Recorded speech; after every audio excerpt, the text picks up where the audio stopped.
আপনারা আমাদের মানে দোষ দিতে পারবো না, সোজা কথা। হ্যাঁ আরে পাঁচটা দিশা হয় এটা ড্রাইভার কে দিবে হ্যাঁ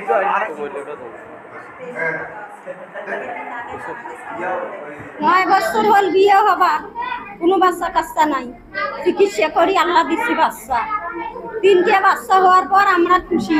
এখন 3টে হয়েছে, আমরা সবাই খুশি আল্লাহর কাছে যে আল্লাহ সবাইকে মানুষ করবে। তাদের বিয়ে হবার আছে 9 বছর। 9 বছর হাতে কোনো বাচ্চা নাই, তাই আমি ট্রিটমেন্ট করছি। ট্রিটমেন্ট করিয়ে বাচ্চা গায়ে আসছে। বাচ্চা হয়েছে 3টা, 2টা ছেলে 1টা মেয়ে। গায়ে আমি খুবই খুশি হয়েছি। 8-9 বছর হাতে চিকিৎসা করে বাচ্চা না হয় নাই, এখন একেবারে 3টে বাচ্চা হয়েছে। আমরা সবাই খুশি, আমি দোয়া করি সুস্থ থাকুক। 3টে বাচ্চাই সুস্থ আছে, কিন্তু অনেক সময় দেখা যায় যে সমস্ত মায়ের যমজ বাচ্চা বা 1-এর অধিক 2-এর অধিক বাচ্চা হয়, সে সমস্ত ক্ষেত্রে মায়েদের আসলে খুব রিস্ক থাকে। ওই মাগুলো অনেক রিস্কে থাকে। এবং গতকালও সেই মাটা আসলে প্রথমে সকালে আসছে। আমরা আসলে প্রথমে তাকে নর্মাল ডেলিভারি করানোর জন্য চেষ্টা করছি প্রথমে সকালে যখন আসছে।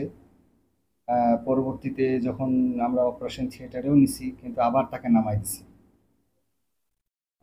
পরবর্তীতে যখন দেখলাম যে না, আসলে তার প্রেশার অনেক বেশি হচ্ছে, তার শ্বাসকষ্ট হচ্ছে, তখন আসলে আমরা আর অপেক্ষা করিনি, রাতেই আমরা অপারেশন করে বাচ্চা বের করে ফেলছি। এবং 3টে বাচ্চাই ভালো আছে, মা সুস্থ আছে। কিন্তু যেহেতু একটু মায়ের একটা বড় স্ট্রেস গেছে, 3টা বাচ্চা একসাথে, এইরকম ক্ষেত্রে মায়েদের আসলে পোস্ট অপারেটিভ, মানে আমরা বলি অপারেশনের কমপক্ষে 1 দিন 2 দিন না যাওয়া পর্যন্ত আসলে অনেক কিছু বলা সম্ভব হয় না। কিন্তু মা সুস্থ আছে। আমাদের স্বাস্থ্যকর্মী যারা আছেন এই হসপিটালে, সার্বক্ষণিক তার যে সমস্ত সেবা প্রদানের প্রয়োজন, ওষুধ থেকে শুরু করে আমরা সব কিছুই করছি। বাচ্চাগুলো অনেক ছোট ছোট, একটা বাচ্চা 1 কেজি 900, একটা বাচ্চা 1 কেজি 700, আর একটা বাচ্চা 1 কেজি 800। 3টে বাচ্চাই পরিপূর্ণ বাচ্চা, এটা একটা ভালো দিক। যদি অপরিপক্ক থাকতো বা অপরিণত থাকতো, আসলে আমরা খুব ভয় পেতাম বা চিন্তা করতাম। সেরকম কিছু নেই, কোনো স্যালাইন, কোনো ইঞ্জেকশন কিচ্ছু লাগতেছে না বাচ্চাদেরকে। বাচ্চারা ভালো আছে, বুকের দুধ খেতে পাচ্ছে। মা হয়তো আমরা মুখে খাবার শুরু করবো একটু পরে, যেহেতু মায়ের প্রেশার অনেক বেশি, যার কারণে আমরা একটু অবজারভেশনে রাখছি মাকে।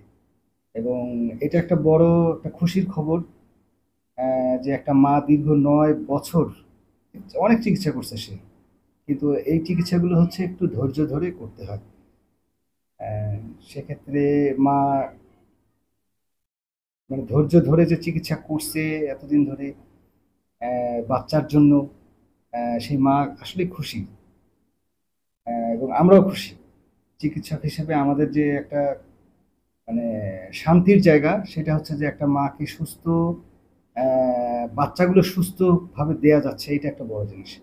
মেডিসিন বিশেষজ্ঞ প্রতি শুক্রবার সকাল 10টা থেকে